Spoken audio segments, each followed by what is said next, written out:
তো ইসলাম বিজয় বাকি আছে না হয়ে গেছে? ইসলামের বিজয় হয়ে গিয়েছে ১৫০০ বছর আগে। এখন যারা বলে আমাদের ভোট দিলে ইসলাম বিজয়ী হবে, তারা রাজনৈতিকভাবে জাতিকে প্রতারণা করতে চাচ্ছে। এখন যারা ক্ষমতায়, ভবিষ্যতে যারা ক্ষমতায় আসবে, তারাও যদি দ্বীনের বিরুদ্ধে কোনো কথা বলে কাজ করে, বিনা চ্যালেঞ্জে ছেড়ে দিব না ইনশাআল্লাহ। এটাই আমাদের মানহাজ, এটাই আমাদের মিশন, এটাই আমাদের কর্মসূচি। মানুষ তো ওয়াজ শুনতে যায় ঈমান বাড়াতে, আর এদের ওয়াজ শুনলে ঈমান যায়। আল্লাহর শানে বেয়াদবি করে, রাসূলুল্লাহর শানে বেয়াদবি করে, আম্মা জানদের শানে বেয়াদবি করে। এরকম বক্তা তো বক্তা নয়, জাহান্নামের তক্তা ছাড়া কিছু হতে পারে না। আমাকে মৌলবীরা এতদিন অপবাদ দিয়েছে, আব্বাসী সাহেব কথায় কথায় কাফের বলে। তা এখন যারা কাফের হচ্ছে তাদেরকে তোমরা কাফের বলো না কেন? তোমাদেরও তো একটু জুতা পেটা করা দরকার। ওনারা বলতেছে আমাদেরকে ভোট দিলে ইসলাম বিজয় হবে। বেটা, কোন গোত্র, কোন ব্যক্তি, কোন সম্প্রদায়ের বিজয়ের সাথে ইসলামের বিজয়কে তুলনা করা যাবে না। ইসলাম সবকিছুর ঊর্ধ্বে। দ্বীনের ব্যাখ্যা তো আগেই দিলাম। ইসলামী রাষ্ট্র প্রতিষ্ঠিত হলে মুসলমানের বিজয় হবে। ইসলামের বিজয় হয়ে গেছে ১৫০০ বছর আগে। বলো আমাদের বিজয় যাবে না, আর আমাদেরকে চুপ করাতে পারবা না। ফাঁসি দিলে, গুলি করলে চুপ করাতে পারবা, এর আগে আব্বাসীর জবান বন্ধ করতে পারবা না। ১৫ বছর যাদের বিরোধিতা করেছি, আমার সাথে তাদের রাজনৈতিক দ্বন্দ্ব ছিল না, দ্বন্দ্ব ছিল আদর্শের এবং আকীদার। এখন যারা ক্ষমতায়, ভবিষ্যতে যারা ক্ষমতায় আসবে, তারাও যদি দ্বীনের বিরুদ্ধে কোনো কথা বলে কাজ করে, বিনা চ্যালেঞ্জে ছেড়ে দিব না ইনশাআল্লাহ। এটাই আমাদের মানহাজ, এটাই আমাদের মিশন, এটাই আমাদের কর্মসূচি। রাসূলুল্লাহ সাল্লাল্লাহু আলাইহি ওয়াসাল্লাম হযরত ওমরকে একটা কথা বললেন, আমি বলছি মনের পাতায় লিখে রাখেন। আল্লাহর হাবিব বললেন, ওমর শোনো, লাউ আসবাহা ফীকুম মূসা আলাইহিস সালাম সুম্মা ইত্তাবা'তুমুহু ওয়া তারাকতুমুনি লাদালালতুম। যদি বনি ইসরাইলের উলুল আযম পয়গম্বর মূসাও যদি এখন জীবিত থাকতো, তোমরা যদি আমার অনুসরণ বাদ দিয়া তার অনুসরণ করতা, তোমরা সব পথভ্রষ্ট হয়ে যেতা। অন্য হাদিসে এসেছে মুসনাদে, আল্লাহর হাবিব বলেছেন, সাহাবীরা শোনো, নবী মূসাও যদি এখনো জীবিত থাকতো, আমি মুহাম্মদ সাল্লাল্লাহু আলাইহি সাল্লামের অনুসরণ করা ছাড়া তার মুক্তির ব্যবস্থা থাকতো না। আল্লাহু আকবার। যদি মূসা নবীর শরীয়তের কিছু নেওয়া না যায়, ঈসা নবীর শরীয়তের কিছু নেওয়া না যায়, তাওরাতের কিছু নেওয়া না যায়, ইনজিলের কিছু নেওয়া না যায়, শুধু ইসলাম থেকে নিতে হবে। ইসলামের বাইরে অন্য কোন তন্ত্র মন্ত্র মতবাদ মতাদর্শ থেকে ভালো কিছু থাকলেও নেওয়ার সুযোগ না। ইসলাম হচ্ছে দ্বীনে হক, যেটা আল্লাহ নূর, রাসূলুল্লাহর চেরাগ।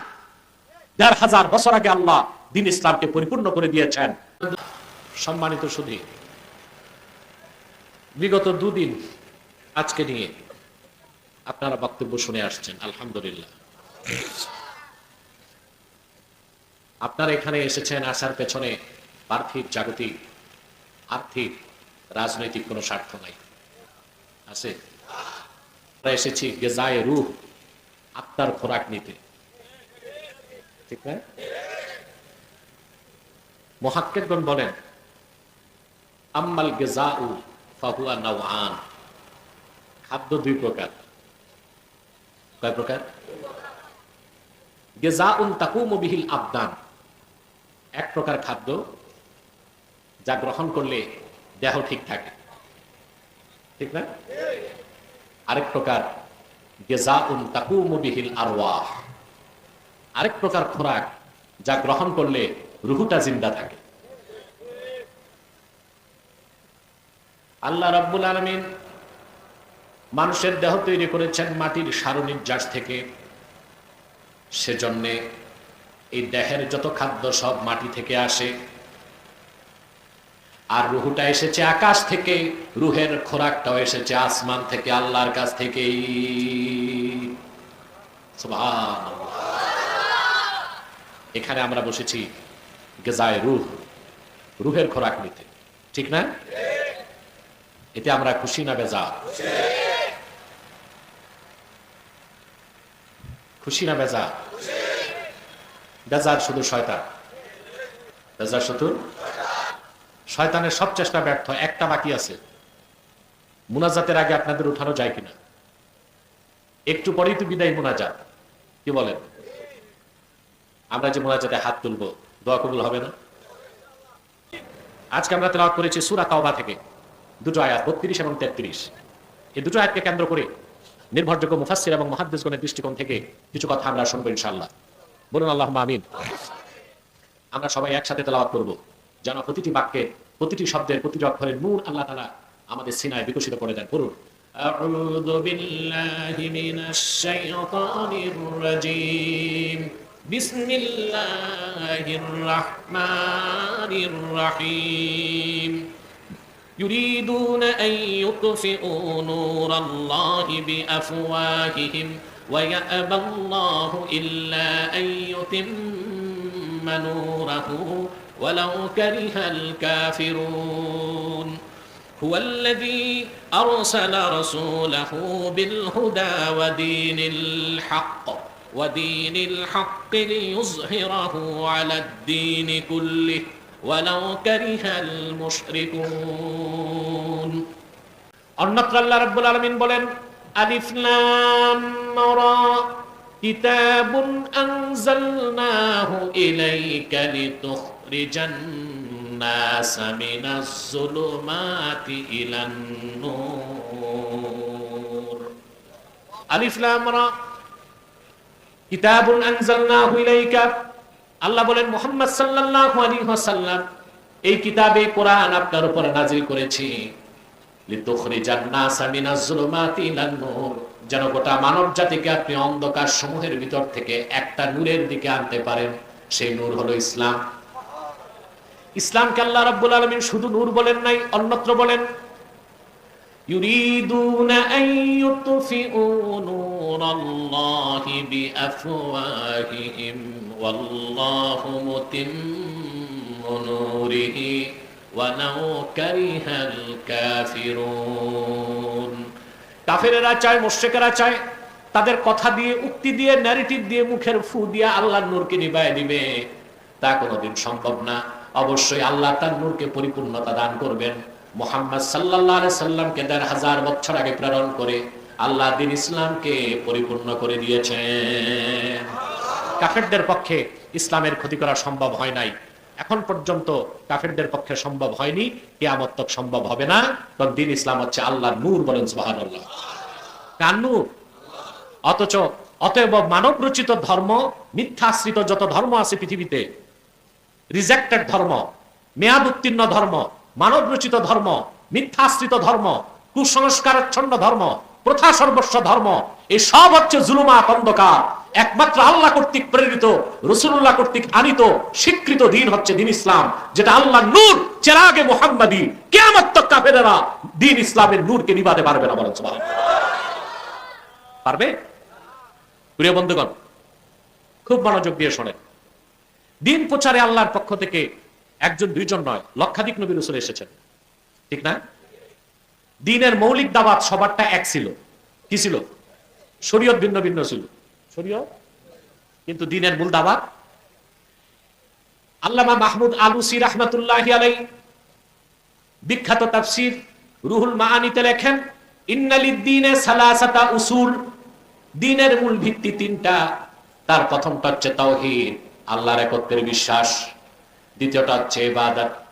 দ্বিতীয়টা কি? তৃতীয়টা হচ্ছে সালাত। যত নবী এসেছেন আল্লাহর কাছ থেকে এই তিনটা বিষয়ে তারা সবচেয়ে বেশি গুরুত্ব দিয়েছেন। আল্লাহর পক্ষ থেকে এমন একজন নবী আসেন নাই যিনি আল্লাহর একত্বের দাওয়াত, তাওহীদের ঘোষণা করেন নাই।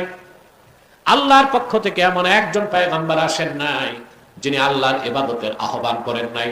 কোরআন শরীফে আল্লাহ বলেন, ওয়ামা উমিরু ইল্লা লিয়া'বুদুল্লাহা মুখলিসিনা লাহুদ-দ্বীন। পূর্বে যত নবী এসেছেন সকল উম্মতদের উপর আদেশ ছিল এটাই, যে তোমরা একমাত্র আল্লাহর ইবাদত করো, দ্বীন তার জন্য খালেস করো, বলেন সুবহানাল্লাহ। দ্বীনের ভিত্তি কয়টা?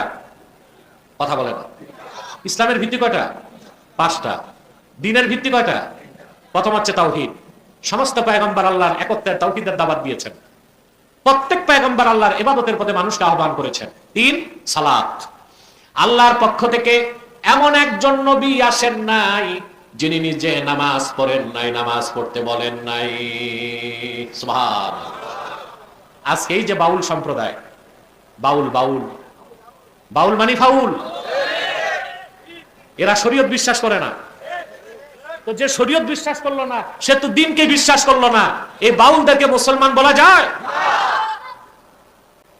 আমাকে মৌলবীরা এতদিন অপবাদ দিয়েছে আব্বাসী সাহেব কথায় কথায় কাফের বলে। তা এখন যারা কাফের হচ্ছে তাদেরকে তোমরা কাফের বলো না কেন? তোমাদেরও তো একটু জুতা পেটা করা দরকার। তোমরাই কাফেরদেরকে সুযোগ দিছো, বেদিনদেরকে সুযোগ দিছো, যখন তখন কথায় কথায় তারা কুফরি করে। আমাদের মতো কঠোর হইতে শিরক কুফরের বিরুদ্ধে তো কথায় কথায় কথিত বক্তারা আর বাউলরা কুফর করার সুযোগ পাইতো না।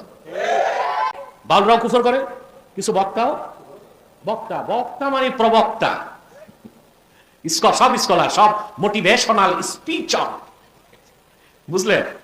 কিচ্ছু নাই, সিনায় খালি যত আওয়াজ আর ভকওয়াস, ঠিক না?